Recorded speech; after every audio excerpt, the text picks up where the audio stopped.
Will you cease to exist kapag po nabuo na yung independent commission? Ang sa totoo lang po, pwede pa rin magtuloy yung pagdinig ng komite. Pero siyempre, inaantabayanan din po talaga namin ito pong pagbubuo na po finally nito pong independent commission. So we are willing to work with the commission po to give all of the evidence and all of the findings po to them. Apo, are you in favor of giving the President the Republic Act needed to create the Truth Commission? Wala ko tayong problema doon.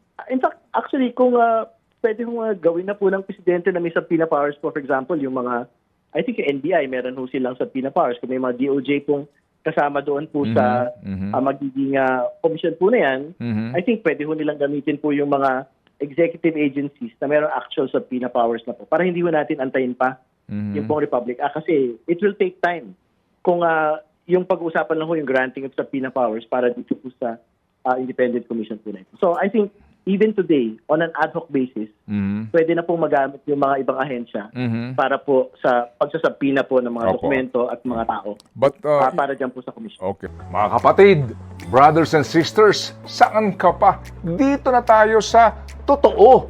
Dito na tayo sa True FM. Mga kapatid, mag-subscribe and follow po kayo sa social media accounts ng True Network PH. Yan po kami. Hanapin nyo lang True Network PH, Facebook, Instagram, YouTube, TikTok, and podcast.